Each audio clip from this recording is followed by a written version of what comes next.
Hey, welcome to another Valley Forged. So, Etsy versus Shopify. I really feel like I have some expertise on the subject, having started both of them twice. Yeah, it's been a long journey, and I'm thinking there's going to be at least a few nuggets along this video that maybe save you a ton of money or a ton of time. Just different ways of doing things. I'm just going to go over my experiences and kind of what I would do differently and what I could recommend. Spoiler alert, I have both of them right now, but I would not recommend having both of them to start with. And there's plenty of good things about each and plenty of bad things about each.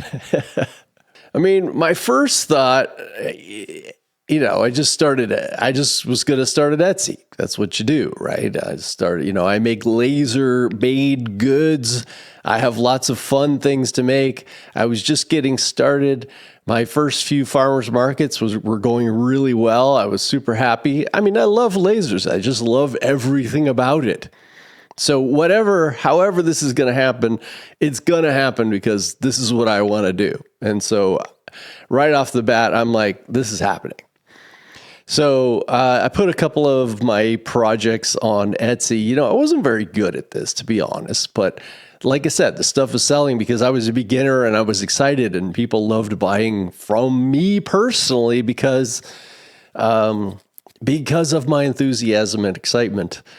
And that excitement really doesn't come over when you're selling online. And this is before the channel and everything. So I put up my pieces and, of course, got no traction. I only had like 4 items up on Etsy at the time.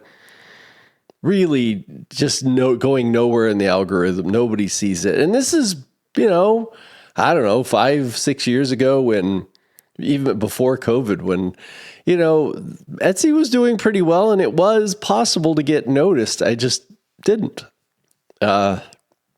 Frankly, because I didn't have anything great.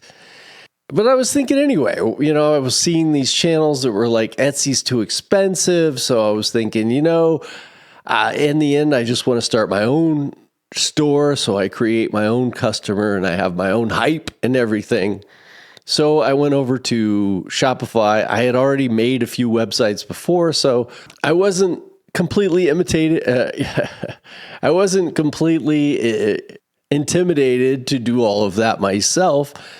So I just did it. And I quickly realized that once you make your own, get your own domain name, and then you pay Shopify, and then there's these add-ons that you got to do, or place it or things like that to put on your website or your shopping cart. Things were a little different back then. It ended up being like $50 or $60 a month. And I started thinking about that. And so I'm like, $600 to over $700 a year, my first year, and I haven't even sold anything yet. How am I going to get to my customers? What am I going to pay advertising on Facebook or something like that? And I don't really have a product that I felt I could do, something like that with at the time. But I was determined, this is something I really, really wanted to do. But spending that kind of money, and then not having any way to bring customers, it just didn't make any sense. So I decided not to do that. And I went back to Etsy. And, I had some success. I started putting up more files, and I started the channel at the time. So I was selling physical products, so that laser channel really wasn't helping at all, but it gave me reasons to make new products. I'm making these products on the videos and got to do something with them, right? I'm selling at farmers markets, but I decide, hey, I'm going to put my wallets up, put a few other things up. And I did have some success. I think you have to have a certain amount of, posts or a certain amount of items to really start getting noticed. And I did. I started getting noticed and I had some success, but I realized, man, I really hated shipping. you know, and it wasn't the kind of success that you're going to make a lot of money, but I did see things were getting better. But I also realized, that Etsy can just shut your store down at any time. I mean, these are not your customers. And you may have heard that on other videos. It's totally true. And it may be something you didn't even do. It happens all the time. There's no real customer service. There's no way to talk to somebody. It's just not something that you feel real comfortable with, if this is your source of income. Now, fortunately for me, this was just one small source of my income, but something I really wanted to grow. But I still was at this point where I didn't like shipping. And this is one of the things, and it's gotten a lot more expensive and more difficult to do over time. And I just didn't want to deal with that. So I kind of pivoted to do what was smarter for my business, was to do digital files. I think it's important, and whether you do physical or a digital or whatever you do, is finding that niche that kind of you fill. One of the issues with Etsy, though, is that if you find something pretty amazing and people start buying it a lot, somebody out there is going to copy and do exactly what you're doing and just charge less. It's a race to the bottom, right? And I've seen that happen with some of my files. Now, some of my files aren't unique, but what was unique about what I do is that it was laser ready. And I try, of course, there's a link below for my products. And I've sold a gigaload of them on Etsy for very little effort, but I bring a lot of the customers.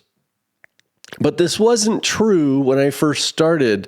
It was mostly Etsy bringing my customers. That has completely changed. I'm going to go over that in a little bit. What I was saying is hey, I make good stuff. I had bought tons of files on Etsy, and they were mostly garbage.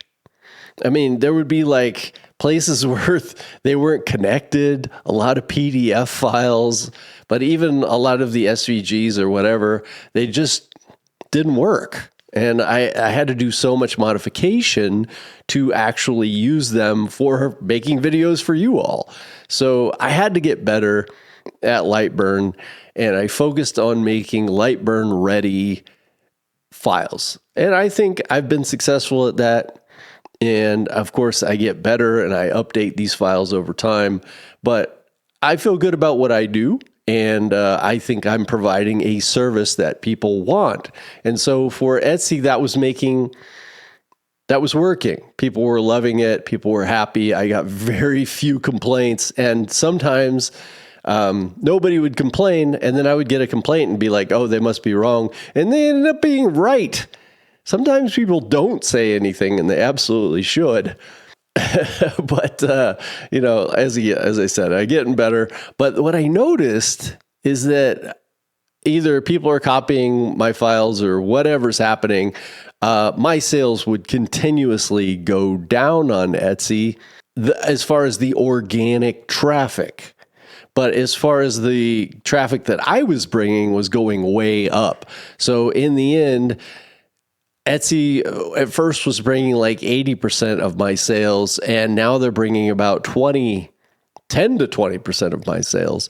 So what am I paying Etsy for, really? It's convenience. I don't have to think about it. It's just done. But maybe if I start my own site, I think, hey, I'm certainly selling enough to pay that $500 or $600 a year without a problem. I would get to retain my own customers, and I could charge a cheaper price because literally my costs would come down some. Maybe, there's still a lot of costs. I just showed you it's $600 to $700 a month. $600 to $700 a year, right? Plus you have other things that you got to deal with that you wouldn't have to deal with Etsy. So to make a short story long, my situation kind of is something that would make a lot of sense for you, right? If you think about it. Etsy is kind of free to start. I mean, yes, you pay like 20 cents a listing or something, but basically these days that's free. And so the barrier to entry is nothing. And so if you fail at it, it's really not that big a deal. And you can learn a lot as you're going. So, of course, what I'm saying is I would recommend Etsy to start with until you build your business big enough to where you can start your own Shopify or your own site or whatever it is that you want to do, which in the end I think is very important because you want to be able to keep your own customers. So I literally just started my Shopify again, so it's a really rough around the edges. And, only you're the only ones that are going to see it right now. And I will start, advertising that more and more through my channel and other ways that I do sales, and starting to prioritize that, make the prices a little cheaper there, and still keep my Etsy for those people who want that option. Sometimes it's easier just to click on Etsy because you're already on there or whatever, than to go through a Shopify file and maybe have to fill out your credit card or whatever, the convenience factor. And I don't mind if people want to buy it off of Etsy, great. The nice thing is that peace of mind of, hey, if Etsy came tomorrow and said, hey, you're kicked off the platform, that I would still have a way to maintain my business. I also have a direct way to reach you. You guys, I'll start a newsletter or whatever and make some cheaper prices for people who sign up for the newsletter. There's these things like that. I just want to have a way to have a personal contact, although I have my videos as well. But hey, it's YouTube. They could easily tomorrow say, hey, you're off of here too. Luckily, I don't do anything too controversial, but you never know. You never know with these things. So it's a good way to have a contact with your viewers to be able to say, hey, my channel's here now, or whatever I had to do. So hopefully through my experience, you've been able to get, a few things to think about for your own. It is hard to stand out on Etsy these days. I was talking about it earlier. I was able to get some sales. I'm not sure I would be able to now. I mean, I may throw up some physical products for Christmas. I love, my purses and things like that. I'd rather sell them in stores and personal and not deal with shipping and things for that. But wallets make a lot of sense. They're easier to ship. They are not likely to break, things like that. All these things you got to think about. I already have the boxes for them. But what would I sell on Etsy if I was, say, you, and I was thinking about this? I think to begin with, you want to have something semi-unique that nobody else is going to be selling and nobody else is likely to start copying. That's going to sell a good amount, but not so much that you're going to get everybody wanting to try and do what you're doing. It's a tough weight. It's a tough thing to kind of work out because unfortunately people will just try to undercut you. What is it that makes your product a better sale? Like for me, even if somebody else is selling the exact same thing that they took from me, I have the videos explaining how to do it step by step. And are people going to go buy that one and then come watch my videos? Yeah, that's totally possible. But I think, a lot of times you still build trust through your site, your, whatnot. And how are they going to answer questions about your product, So these are just my overall thoughts. There's still so much more to this story. So obviously make a comment and I'll try and answer it as best I can. Like, subscribe, all those sorts of things. And we'll continue to go down this road as I continue to run my Shopify site and see how things are working out and do some updates. All right. I'll see you in the next one. Love y'all.